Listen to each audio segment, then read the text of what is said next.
தென்னிந்திய சினிமாவுல ரொம்பவே பிரபலமான, பரிட்சயமான ஒரு நடிகை தான் மம்தா மோகன்தாஸ் அவர்கள். ஸோ இவங்கள் வந்து ஸ்டார்ட்டிங்கில இவங்க வந்து சிவப்பதிகாரம் படம் மூலியமா ரொம்பவே வந்து ஃபேமஸ் ஆனாங்க. அறிமுகமானாங்க தமிழ்ல. ஸோ அதுக்கப்புறம் வந்து குரு என் ஆளு, தடையற தாக்க, எனிமி, மகாராஜா போன்ற படங்கள்ல நடிச்சிருந்தாங்க.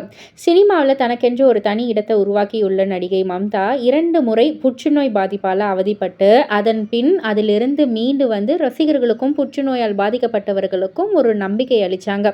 இந்த நிலையில அவங்களுடைய சொந்த வாழ்க்கையில நடந்த அனுபவங்கள பேட்டி ஒன்றுல வெளிப்படையாக பகிர்ந்திருக்காங்க நடிகை மம்தா அவர்கள். அதுல அவங்க என்ன சொல்லியிருக்காங்கன்னா, "எனக்கு காதல் செய்வது அல்லது டேட்டிங் செய்வது போன்ற விஷயங்களில் அதிக அனுபவம் இல்ல. ஆனா நான் புற்றுநோயால் பாதிக்கப்பட்ட சமயத்துல, அதன் பின் ஒரு பெண்ணாக எனது சொந்த எதிர்பார்ப்புகளை நிறைவேற்ற விரும்பினேன். அப்போது ஒரு பிரபலமான மலையாள நடிகர் என்னை டேட்டிங் செல்ல அழைத்தார். அதற்காக நான் என்னுடைய அம்மாவிடம் ஒப்புதலையும் பெற்றேன். ஆனா 1 மாதத்திற்கு பின் தான் வந்து தெரிஞ்சது, அவருக்கு வேறு ஒரு பெண்ணுடன் ஏற்கனவே நிச்சயதார்த்தம் ஆயிருக்கு அப்படின்றது வந்து கண்டுபிடிச்சேன்.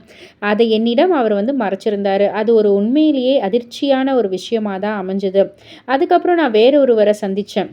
ஆனா, அவரு என் நேரத்த வீணடிச்சாரு. அதனால் இந்த காதலும், டேட்டிங்கும் தேவையற்றது அப்படின்றத வந்து உணர்ந்துகிட்டேன்." அதுக்கப்புறம் வந்து எ திருமணத்த பத்தி வந்து பேசியிருக்காங்க. "எனது சகோதரியின் திருமணத்தில தான் நான் முதல் முறையாக பிரஜித்த சந்திச்சேன்.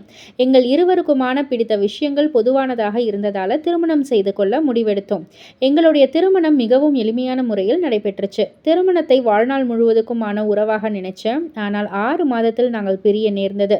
அது மிகவுமே கடினமான ஒரு முடிவா இருந்தது. அந்த நேரத்தில் தான் நான் நோயால் அவதிப்பட்டு கொண்டிருந்தேன். அதுக்கப்புறம் மீண்டும் நான் ஒரு திருமணம் செய்து கொள்ள விரும்புகிறேன். ஆனால் அது உண்மையான உறவாக இருக்கணும். வாழ்க்கையை அர்ப்பணிப்புடன் வாழ்வதில் இருவரும் மகிழ்ச்சியாகவும், ஆர்வமாகவும் இருக்கணும்." அப்படின்ற மாதிரி நடிகை மம்தா அவர்கள் சொல்லியிருக்காங்க.